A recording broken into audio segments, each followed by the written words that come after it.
नमस्कार. तुमचे पुन्हा एकदा कॉम्प्रिहेन्शन क्लास या यूट्यूब चॅनल्समध्ये स्वागत आहे. आज आपण 10वी व 12वीच्या परीक्षेची तयारी कशी करावी याविषयी माहिती पाहणार आहोत.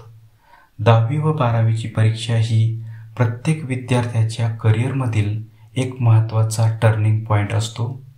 कारण की 10वी व 12वीमध्ये मिळणाऱ्या पर्सेंटेजच्या आधारे विद्यार्थ्यास आर्ट्स, सायन्स, कॉमर्स, इंजिनिअरिंग व मेडिकल अशा शाखांना प्रवेश घेता येतो.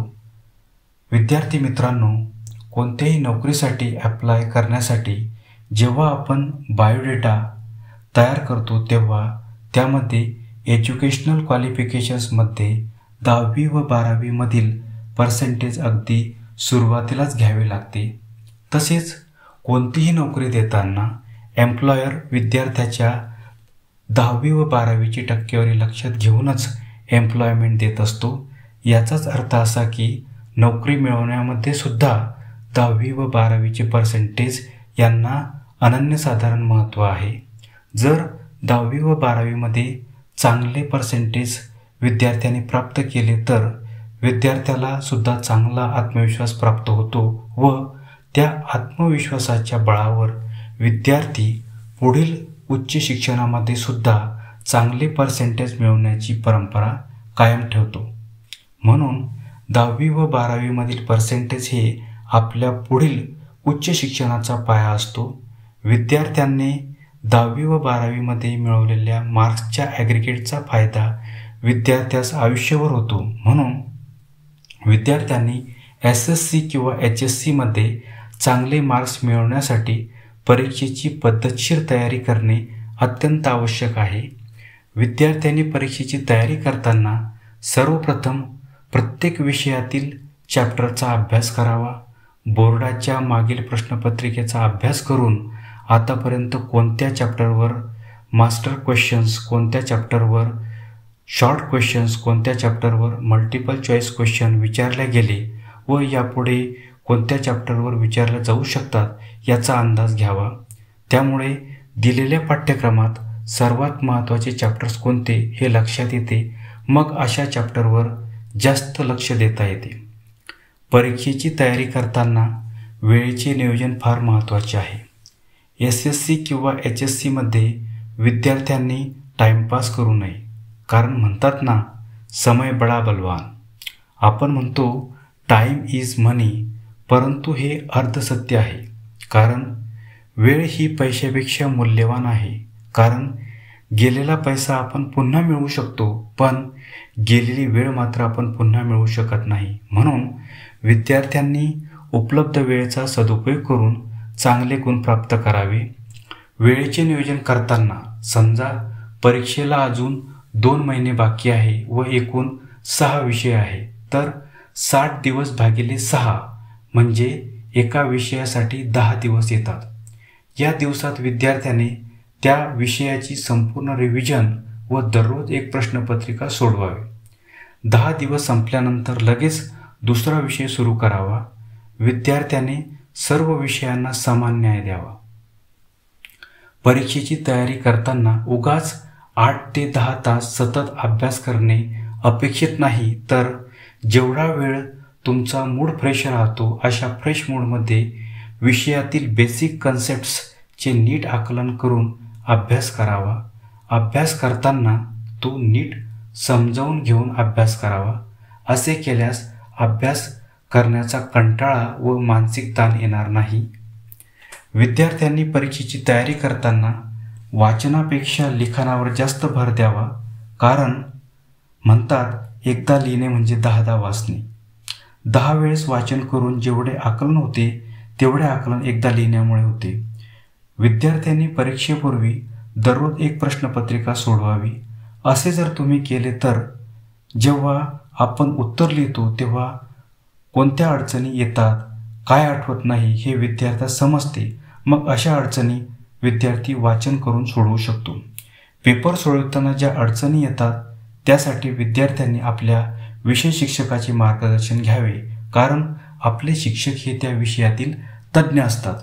परीक्षेची तयारी करताना विद्यार्थ्यांनी आपले हँडरायटिंग हे वळणदार, सुवाच्य व वाचनीय कसे येईल याकडे लक्ष द्यावे.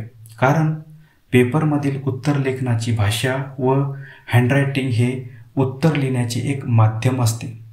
पेपर लिहिताना उत्तरलेखनाच्या भाषेत शुद्धता असावी, त्यामध्ये व्याकरणाच्या चुका नसाव्यात, योग्य त्या ठिकाणी योग्य त्या पंक्च्युएशन मार्कचा उपयोग असावा. परीक्षेनंतर एक्झामिनर जेव्हा पेपर चेक करण्यासाठी घेतात तेव्हा विद्यार्थी हुशार आहे किंवा नाही हे विद्यार्थ्याच्या उत्तरलेखनाची भाषा व हँडरायटिंगवरून लगेच लक्षात येते. ज्याप्रमाणे म्हणतात first impression is last impression, अगदी त्याचप्रमाणे एक्झामिनरने पेपर हातात घेताच विद्यार्थ्याचे इम्प्रेशन्स त्याच्या हँडरायटिंगच्या आधारे एक्झामिनरवर पडत असते. ज्या विद्यार्थ्याचे मराठीमध्ये वळणदार व सुवाच्य व इंग्रजीमध्ये कर्सिव्ह हँडरायटिंग असते तर अशा विद्यार्थ्यास परीक्षेमध्ये जास्त गुण प्राप्त होतात. परीक्षेची तयारी करताना लिखाणाबरोबर आकलन करून पाठांतर करावे. सध्याच्या परीक्षा ह्या विद्यार्थ्याच्या स्मरणशक्तीवर जास्त भर देणाऱ्या आहेत. त्यामुळे ज्यांना पाठांतर करताना स्मरणशक्तीवर ताण येत नाही त्यांनी भरपूर पाठांतर करावे. अभ्यास करताना आकलन अधिक पाठांतर असा अभ्यास करावा. पाठांतर केल्यामुळे कमी वेळेत आपण प्रभावीपणे दीर्घोत्तरी प्रश्न सोडवू शकतो. तेव्हा परीक्षेची तयारी करताना लँग्वेजेसमध्ये लेखकांची पुस्तके, सोशल सायन्समध्ये डेट्स ऑफ इव्हेंट, डेफिनेशन्स, केमिस्ट्रीमध्ये केमिकल व्हॅल्यू याचे पाठांतर आपले असावे. या गोष्टी पाठ असल्यामुळे विद्यार्थी अचूकपणे कमी वेळेत प्रभावीपणे उत्तर लिहू शकतात. SSC व HSCमध्ये जास्त पर्सेंटेज मिळवण्यात मल्टिपल चॉईस क्वेश्चनची भूमिका ही फार महत्त्वाची असते. MCQमधील आपला एकसुद्धा प्रश्न चुकणार नाही याची दक्षता विद्यार्थ्यांनी घ्यावी. कारण पूर्णच्या पूर्ण MCQ बरोबर आल्यास त्यापैकी विद्यार्थ्यास पैकीच्या पैकी मार्क मिळतात. LAQ व SAQमध्ये असे पैकीच्या पैकी मार्क्स येत नाही. शिवाय पेपरच्या सुरुवातीलाच पूर्णच्या पूर्ण MCQ बरोबर आल्यास एक्झामिनरवर पेपरचे चांगले इम्प्रेशन्स निर्माण होते. 10वी व 12वीच्या परीक्षेची तयारी करताना विद्यार्थ्यास यूट्यूबवरील एज्युकेशनल व्हिडिओचा उपयोग होतो. यूट्यूबवर तज्ज्ञ प्राध्यापकांचे लेक्चर्स, इतिहासातील लढायाचे ॲनिमेशन व्हिडिओ, सायन्समधील प्रोसिजरचे ॲनिमेशन व्हिडिओ उपलब्ध आहेत. जेव्हा आपण वाचून थकतो अशा वेळी यूट्यूबवरील ऑडिओ स्टडी मटेरियलचा उपयोग विद्यार्थ्यास अभ्यास करताना होऊ शकतो. 10वी व 12वीच्या परीक्षेत चांगले पर्सेंटेज मिळवण्यासाठी बोर्डाच्या प्रश्नपत्रिका सोडवण्याचा भरपूर सराव करावा. ज्याप्रमाणे क्रिकेटमध्ये बॅट्समन आणि बॉलर मॅच खेळण्यासाठी डायरेक्ट पिचवर येत नाही, मॅच खेळण्या अगोदर ते भरपूर नेट प्रॅक्टिस करतात व नंतर दुसऱ्या दिवशी मॅच खेळण्यासाठी येतात. त्या अगदी त्याचप्रमाणे प्रत्यक्ष पेपरपूर्वी विद्यार्थ्यांनी भरपूर प्रश्नपत्रिका सोडवण्याचा सराव करावा. त्यामुळे विद्यार्थ्याच्या मनात पेपर व पेपरच्या परीक्षा याविषयी भीती राहणार नाही व विद्यार्थी आत्मविश्वासाने परीक्षेला सामोरे जातील. शेवटी विद्यार्थ्याने अभ्यासाबरोबर स्वतःच्या तब्येतीकडे सुद्धा लक्ष देणे गरजेचे आहे. कारण सतत अभ्यास केल्यामुळे ऐन परीक्षेच्या वेळेस विद्यार्थ्याचे डोळे दुखू शकतात किंवा सतत बसून अभ्यास केल्यामुळे अन्नपचन सुद्धा नीट होत नाही. अशा वेळेस आपले हिमोग्लोबिन कमी होऊन आपणास कमतरता जाणवू शकते, आपणास थकवा येऊ शकतो. तर अशा वेळी विद्यार्थ्यांनी आपल्या आहाराकडे लक्ष द्यावे. म्हणून पालकांनी परीक्षेपूर्वी आपल्या पाल्यांना हेल्दी डाएट कसा दिला जाईल याकडे लक्ष द्यावे. कारण विद्यार्थी शरीराने तंदुरुस्त असेल तर तो चांगल्या प्रकारे परीक्षा देऊ शकतो.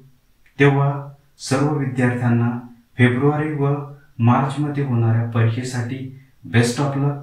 दिलेली माहिती आवडल्यास या चॅनलला लाईक, शेअर आणि सबस्क्राईब करा.